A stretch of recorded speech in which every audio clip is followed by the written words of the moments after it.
आध्यात्मिक प्रवचन के नए वीडियोस देखने के लिए चैनल सब्सक्राइब करें, बेल आइकॉन दबाना ना भूलें। साध संगत जी, प्रेम से कहना धन निरंकार जी। आओ, सदगुरु की असीम अनुकंपा हम सब के ऊपर हुई है। ये दातार की कृपा है और सदगुरु की कृपा होने के बाद में हमारे जीवन में भक्ति की शुरुआत होती है, ब्रह्म ज्ञान मिलता है। और भक्ति की शुरुआत होती है तो भक्ति के बारे में बहुत ही सुंदर नारद पुराण में वर्णन किया गया है, जिसमें कहा गया है, नारद जी से किसी ने पूछा कि चौफेर घूमते हो, पूरे ब्रह्मांड में घूमते हो, हर जगह घूमते हो, ब्रह्म ऋषि हो आप, तो हर जगह ही अलग जगाते रहते हो, नारायण नारायण ये होता रहता है आपका, तो क्या ये भक्ति है? भक्ति किसे कहते हैं? हे ब्रह्म ऋषि, आप हमें बताइए भक्ति किसे कहते हैं? तो नारद जी ने बड़ा ही सुंदर जवाब दिया। बताते हुए नारद जी ने उस भगत की भावना को समझा, और जो भावना थी भोले भगत की थी। जैसे लिखा है, भोले भाव मिले रघुराइया, चतुराइया किने न पाइया, कि भोले भाव में ही परमात्मा की प्राप्ति होती है। उन्हीं के पास, उन्हीं के वचनों द्वारा परमात्मा के वचन निकलते हैं। तो नारद जी ने कहा कि बेटा, तूने पूछा है तो भक्ति कोई साधारण चीज़ नहीं है। भक्ति वो है, भक्ति उसे कहते हैं जो एक भगत अपने सद्गुरु के प्रति अतिशय प्रेम करता है, अपने सद्गुरु के प्रति, जिसकी कोई सीमा रेखा आंकी जा नहीं सकती, उसका नाम भक्ति है। तो भक्ति कोई साधारण नहीं, सद्गुरु के प्रति अतिशय प्रेम, गुरु ने कहना और आचरण में लाए लहना। गुरु ने अपनी बात कहनी है और आचरण में भगत ने लाना है। जिसको अतिशय प्रेम, जिसमें कोई दाएं बाएं वाली बात नहीं, तर्क वाली बात नहीं, उसका नाम भक्ति है।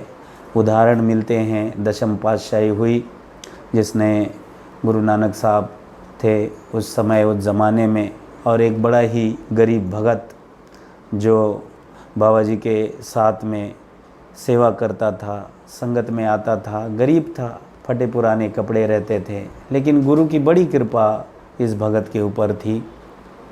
जब भी जाता, संगत में आता, तो संत महात्मा बड़े प्यार से कहते, अरे भाई साहब लैना जी आप आ गए। बड़े ही प्यार दुलार से उनसे पेश आते। एक गरीब था लेकिन गुरु का सच्चा भगत था। तो ऐसे में गुरुदेव ने कहना, ये सेवा बतानी, वो सेवा बतानी। गुरु ने कहा और उसने माना। इसके अलावा भगत को कुछ मालूम नहीं, भगत दूसरा कुछ देखता ही नहीं। तो एक दिन ऐसे ही बाबा जी की संगत चल रही, नानक साहब जी बैठे हैं, और संगत जब चल रही थी तो संगत चलते चलते काफ़ी समय हो गया। संगत में जब गुरुदेव को अपनी संगत में जब लगा कि समय काफ़ी हो गया है और प्रसाद के रूप में भोजन सबको प्रसाद देना है और समय तो काफ़ी हो गया, तो ऐसे में कुछ था नहीं दाएं बाएं। तो ऐसे में गुरु नानक साहब ने भाई साहब लैना को कहा, लैना ज़रा यहाँ तो आना।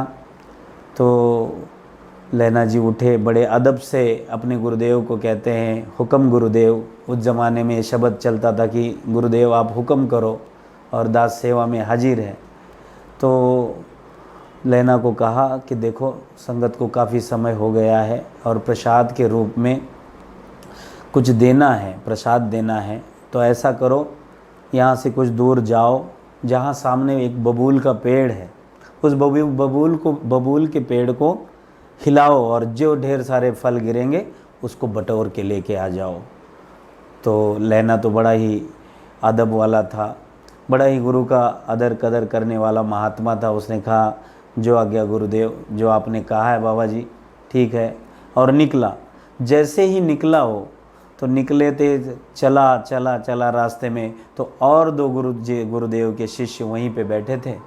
तो उन्होंने देखा कि लहना इस ओर आ रहा है, और देखा तो हंसने लगे। और भाई साहब लहना जी जब चल रहे हैं तो चलते चलते उनके पास में गए तो वो हंस रहे थे। तो भाई साहब लहना जी ने बड़ी ही अदब से हाथ जोड़े।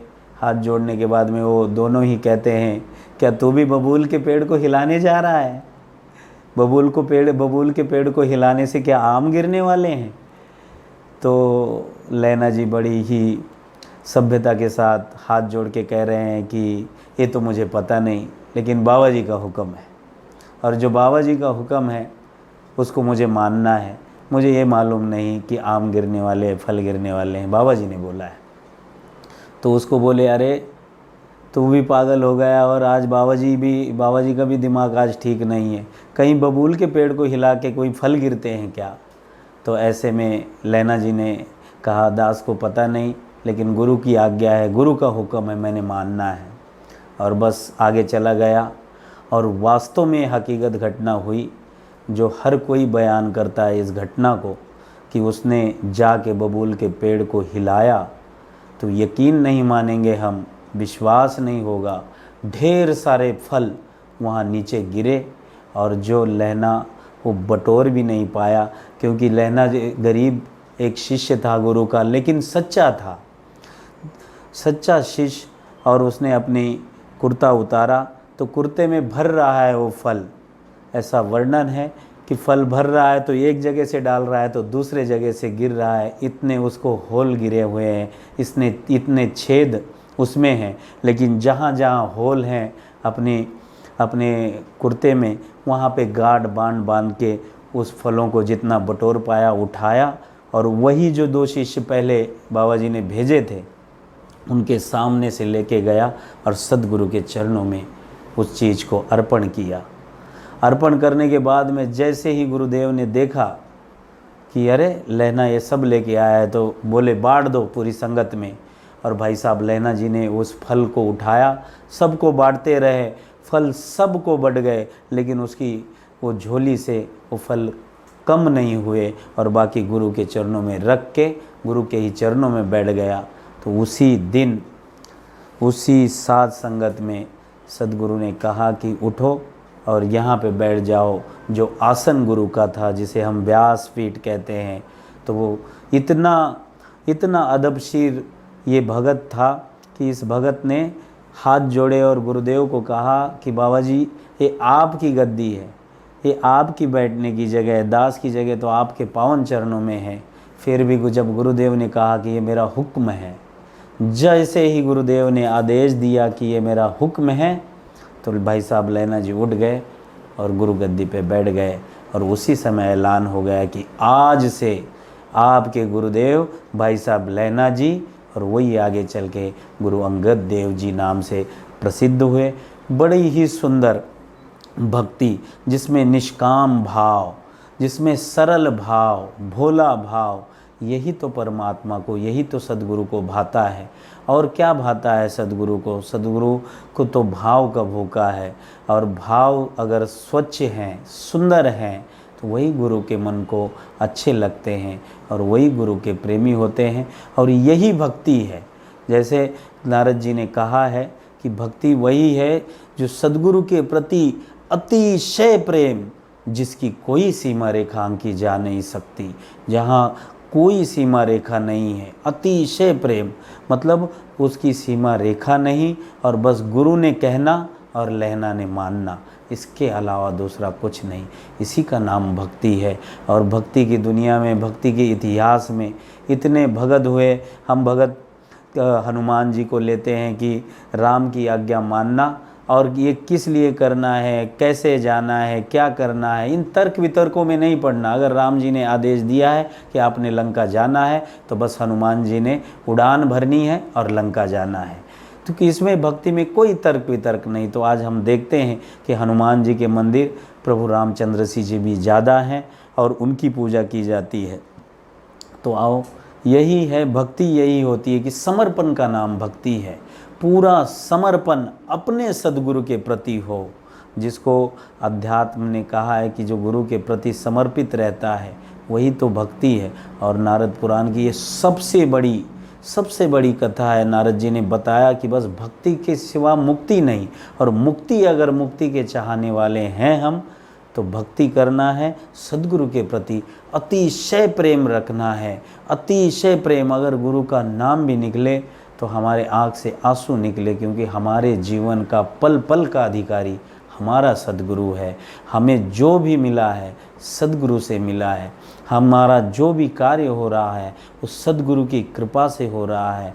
महाराष्ट्र के बड़े ऊंचे संत गोंदवलेकर जी हुए, जिन्होंने, किसी ने पूछा कि गुरु कृपा क्या है, उनसे पूछा गुरु कृपा क्या होती है, गुरु कृपा कैसे समझी जाए, तो उन्होंने कहा कि जो चल रहा है, जो अभी इस घड़ी चल रहा है, जो हो चुका है, इसको अगर मन माने कि यही सब गुरु की कृपा है, ये जो हो रहा है उन्हीं की कृपा से हो रहा है, कि गुरु के हर चीज़ को मानना यही तो गुरु कृपा है।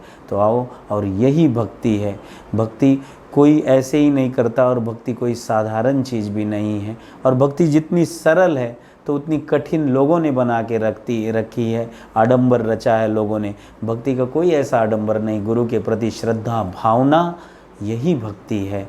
तो आओ हम सब अपने सद्गुरु के प्रति, जिनसे हमें ज्ञान की दात मिली है, ज्ञान की सौगात मिली है, उनके प्रति श्रद्धा विश्वास, इसी का नाम भक्ति है। इससे कोई ऊंची भक्ति नहीं। इसलिए परमात्मा के बारे में लिखते हुए कहा, सबसे ऊंची प्रेम सगाई, सबसे बड़ी गुरु के प्रति प्रेम, इसका ही नाम भक्ति है। तो आओ साथ संगत जी, आज यहीं पे हम गुरु की भक्ति में लीन हो, गुरु के प्रति अतिशय प्रेम रखें, अतिशय प्रेम जिसकी कोई सीमा रेखा आंकी जा न सके। साथ संगत जी, प्रेम से कहना धन्य निरंकार जी। आध्यात्मिक प्रवचन के नए वीडियोस देखने के लिए चैनल सब्सक्राइब करें, बेल आइकॉन दबाना ना भूलें।